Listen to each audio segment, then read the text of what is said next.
Benson బినీ జాతికి చెందినవాడవటం వలన ఆ జాతి వారికి సువార్త ప్రకటించే అవకాశాలు అతనికి ఎన్నో వచ్చాయి. అతడు కొంతమందితో కలిసి గ్రూపుగా ఒక్కొక్క గ్రామానికి వెళ్ళి మొదటిగా ఆ గ్రామాధికారి అనుమతి తీసుకుని సువార్త చెప్పేవాడు. మొదట పాటలు పాడేవాడు. త్వరలోనే జనం గుమిగూడేవారు. ఆ వచ్చిన వారికి బెన్సన్ వాక్యం బోధించేవాడు. ప్రజలు అతని మాటలను ఎంతో ఆసక్తితో వినేవారు. మరి ముఖ్యముగా బెన్సన్ స్వస్థత గురించి బోధించి రోగాల కొరకు ప్రార్థన చేసినప్పుడు అనేకులు స్వస్థపడేవారు. తమ కళ్ళ ముందే జరుగుతున్న అద్భుతాలు చూసిన వారు ఆశ్చర్యచకితులయ్యేవారు. ఒక గ్రామంలో రోగుల కొరకు ప్రార్థన చేసినప్పుడు అనేక సంవత్సరాలుగా మూర్ఛ వ్యాధితో బాధపడుతున్న స్త్రీ స్వస్థపడింది. ఈ వార్త ఆ గ్రామంలో వ్యాపించేసరికి మరి ఎంతోమంది వచ్చి స్వస్థపడ్డారు. ఒక ఆయన క్యాన్సర్ వ్యాధి నుండి స్వస్థపడ్డాడు. మరొకరు కోరింత దగ్గు నుండి విడుదల పొందారు. యేసుక్రీస్తులో ఉన్న ఈ గొప్ప శక్తిని చూచిన అనేకులు ప్రభువును అంగీకరించారు. ఎంతో చక్కగాను చురుకుగాను జరిగే సువార్త సేవను ఆదివారం రాత్రికి ముగించి సోమవారం మరలా డ్యూటీకి రావాలంటే బెన్సన్కు కష్టంగానే ఉండేది. గ్రామాలకు వెళ్ళడానికి సరిగా ప్రయాణ సౌకర్యాలు లేవు.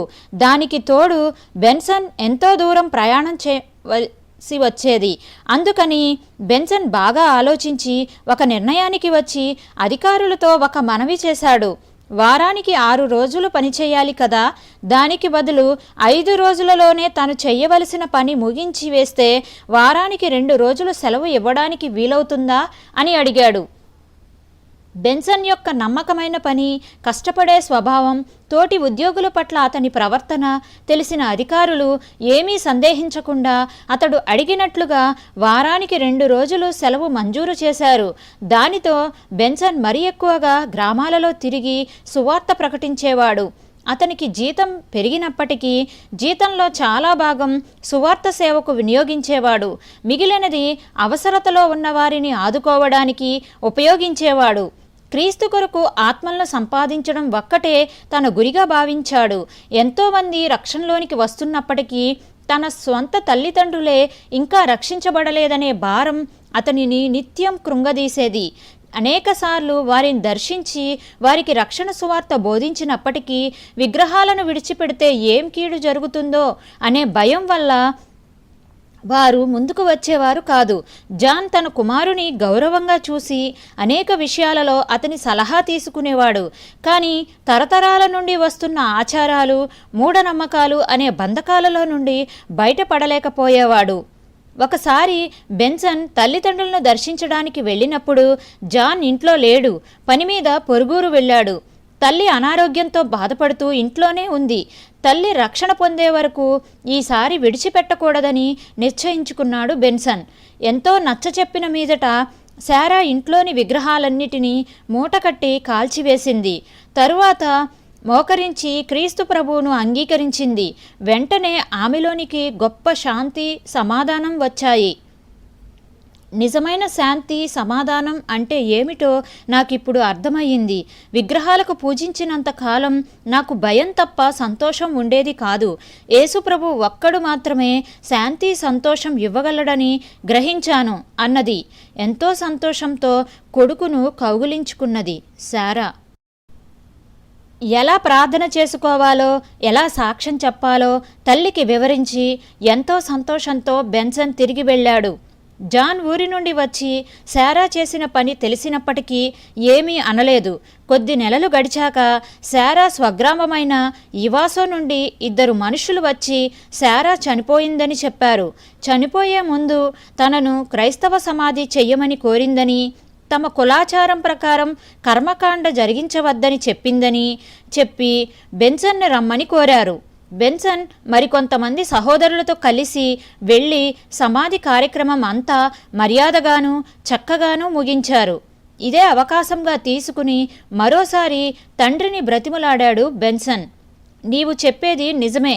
శారా క్రీస్తును అంగీకరించినందుకు నాకు సంతోషమే, కానీ నేను ఇంకా ఆలోచించాలి అన్నాడు జాన్. దుఃఖంతో తిరిగి వచ్చేశాడు బెన్సన్. కాలం గడిచిపోతూనే ఉంది. సువార్త సేవలో మరింత చురుగ్గా ముందుకు సాగుతున్నాడు బెన్సన్. తన కష్టార్జితంతో ఒక మోటార్ సైకిల్ కొనుక్కున్నాడు. దానితో సేవ ఇంకా చురుకుగా జరిగేది. అనేక గ్రామాలు దర్శించడానికి వీలయ్యేది. అతనికి ఉద్యోగంలో ప్రమోషన్ వచ్చి జీతం పెరిగింది. అయినప్పటికీ దానిని బట్టి ఎంతమాత్రం గర్వించలేదు. సువార్త ప్రకటించుట ఒక్కటే తన ముఖ్య విధిగా భావించాడు. ఇంతలో దేశంలో అంతర్యుద్ధం మొదలయ్యింది. ప్రభుత్వానికి విప్లవకారులకు మధ్య భీకరమైన పోరాటం సాగింది. పెద్ద ఎత్తున ప్రాణ నష్టం, ఆస్తి నష్టం జరిగాయి. అమాయకులైన ప్రజలు ఎంతోమంది మరణించారు. అందులో బెన్సన్ తండ్రి జాన్ ఒకడు. వ్యాపార రీత్యా మరో ఊరు వెళ్తుంటే విప్లవకారులు పట్టుకున్నారు. అంతే, జాన్ మరి కనిపించలేదు. ఎంత వెతికినా ప్రయోజనం లేకపోయింది. తండ్రి మరణ వార్త విని చాలా దుఃఖించాడు బెన్సన్. తండ్రి చనిపోయాడనే దానికంటే రక్షణ పొందకుండానే మరణించాడు అనే విషయం బెన్సన్ను మరీ బాధించింది. ఈసారి సువార్త సేవ చేసేటప్పుడు రక్షణ కొరకు మరింత గట్టిగా పట్టుపట్టాలనే కృత నిశ్చయానికి వచ్చాడు. చివరిసారిగా తండ్రిని కలుసుకున్న సంఘటన గుర్తుకొచ్చింది. ఒక స్నేహితుని కారు తీసుకుని తండ్రిని చూడడానికి వెళ్ళాడు బెన్సన్. తండ్రి కొడుకుని చూసి ఎంతగానో సంతోషించాడు. బెన్సన్ తన అలవాటు ప్రకారం యేసుక్రీస్తును అంగీకరించమని తండ్రిని బ్రతిమలాడాడు. నీవు చెప్పింది నిజమే బాబూ, నేను తప్పకుండా క్రైస్తవుణ్ణి అవుతాను, కానీ ఇప్పుడు కాదు అన్నాడు జాన్. తండ్రిని చూడడం అదే చివరిసారి అని బెన్సన్కు అప్పట్లో తెలియలేదు. ఎంతో దుఃఖంతో తండ్రి కోసం ప్రార్థించాడు. తండ్రి చనిపోయాక బెన్సన్ ప్రార్థిస్తూ ఇలా అన్నాడు, ప్రభువా, ఒక వ్యక్తి యొక్క ఆత్మరక్షణ ఎంత ముఖ్యమైనదో నేను ఇప్పుడు మరింతగా గుర్తించాను. ఈసారి నేను ఎవరికైనా నిన్ను గురించి చెప్తే అతడు నిన్ను అంగీకరించనిదే నేను వదలను. తండ్రి చనిపోయిన సంవత్సరానికి ఒక రాత్రి నిద్రలో నుండి అకస్మాత్తుగా మెలకువ వచ్చింది బెన్సన్కు. ఒక స్వరం తనతో మాట్లాడుతున్నట్లుగా అనిపించి తుళ్ళిపడి లేచి కూర్చున్నాడు. అది ప్రభు స్వరమని గ్రహించాడు. ప్రపంచమంతటా సువార్త చాటటానికి నిన్ను నేను పిలిచాను కనుక నీవు సువార్త ప్రకటించు. అనేక అద్భుతాల ద్వారా నేను ఆ వాక్యంను స్థిరపరచెదను. అతడు ఉన్న గది అంతా దేవుని సన్నిధితో నిండిపోయింది. బెన్సన్ మోకాళ్ల మీద పడి, ప్రభువా, నీవు ఎక్కడికి వెళ్ళమన్నా వెళ్తాను, నీవు ఏమి చెప్పినా చేస్తాను అని దేవునికి వాగ్దానం చేశాడు. ఆ రాత్రంతా తన ప్రజల కొరకును మరియు ఇంకను సువార్త వినని అనేక ప్రజల కొరకు విజ్ఞాపన చేస్తూనే ఉన్నాడు. మరుసటి రాత్రి కూడా అదేవిధంగా అకస్మాత్తుగా నిద్రలో నుండి లేచాడు. ఈసారి దర్శనం కలిగినట్లుగా ఉంది. ఆత్మలో తన గది నుండి బయటకు వచ్చి అలా ప్రయాణం చేస్తూ ఒక పెద్ద మైదానానికి వచ్చాడు. అదంతా నిర్మానుష్యంగా ఉంది. ఆ మైదానం మధ్యలో ఒక పెద్ద చెట్టు ఎండి మోడుబారి ఉంది. ప్రభువు తన ప్రక్కనే నిలబడి ఉన్నట్లు బెన్సన్ గ్రహించాడు. కానీ ఎటువంటి ఆకారము కనబడలేదు. చెట్టు క్రింద నిలబడు, ఒక వ్యక్తి నీ సహాయం కోసం వస్తుంది, ప్రభు స్వరం వినిపించింది. బెన్సన్ విధేయుడై చెట్టు కింద నిలబడ్డాడు. వృద్ధురాలైన ఒక స్త్రీ పెద్ద బరువు మోసుకుంటూ ఆ భారంతో వంగిపోతూ వస్తున్నది. నీవు వెళ్ళి ఆమెకు సహాయపడు, మరలా స్వరం వినిపించింది. బెన్సన్ ముందుకు వెళ్ళి, అమ్మా, నీకు సహాయం చెయ్యనా అని అడిగాడు. ఆ వృద్ధురాలు అతన్ని చూసి, దారిలో ఎంతోమంది కనిపించారు, కానీ ఎవ్వరూ నాకు సహాయం చెయ్యలేదు అన్నది. అంత బరువు మోయడం వల్ల ఆమె అలసిపోయి బలహీనంగా ఉంది. బెన్సన్ ఆమె తల మీద నుండి బరువు దించి ఆమెను చెట్టు కింద నిలబెట్టాడు. అంతలో చల్లని గాలి వీస్తున్నట్లుగా అనిపించి చెట్టు వంక చూశాడు. ఎండిపోయిన చెట్టులో జీవం కనిపించింది.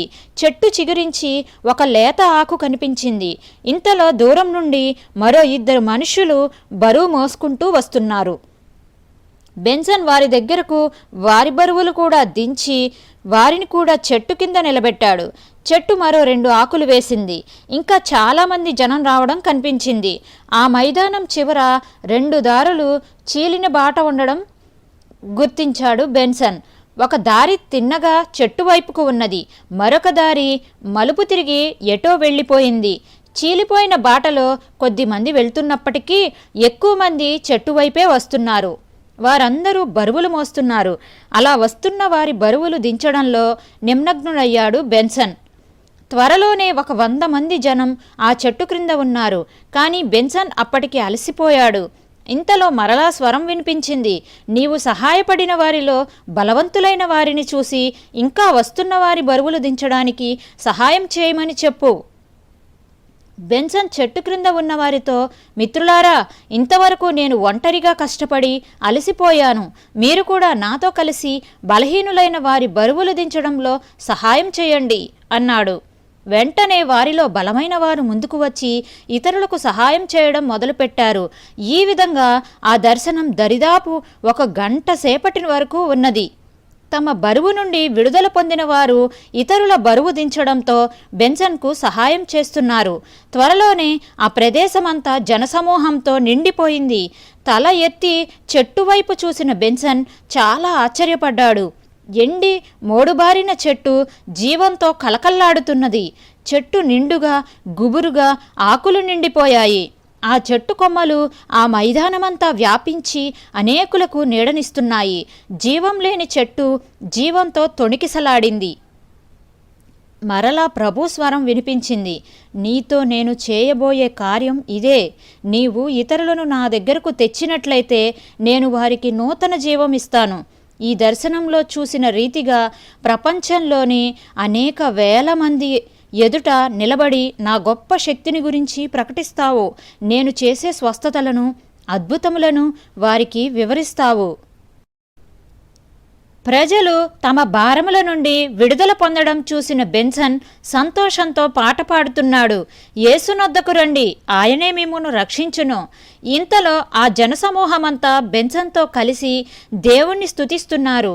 ఒకప్పుడు బరువులతో వంగిపోయిన వారు ఇప్పుడు చక్కగా నిలబడి పాడుతున్నారు. వారు స్తుతించే కొద్దీ బలం పుంజుకోవడం బెన్సన్ గమనించాడు. దర్శనం ముగిశాక బెన్సన్ మరలా ఆత్మ ద్వారా తన గదికి తరలించబడ్డాడు. ఆ తరువాత రోజులు గడిచే కొద్దీ సేవలో అనేక మంది రక్షణలోనికి రావడం బెన్సన్ చూశాడు. ఒక్కోసారి దరిదాపు 100 మంది ఒకే వర్తమానంతో దేవుని అంగీకరించేవారు. ఏదైనా గ్రామానికి వెళ్ళి సువార్త చెప్తే అధిక సంఖ్యలో జనం వచ్చేవారు. అతని ప్రసంగం కూడా ఎంతో శక్తితో నిండి ఉండేది. ఎన్నో స్వస్థతలు జరిగేవి. ఫలితంగా మరెంతో మంది క్రీస్తులోనికి వచ్చేవారు.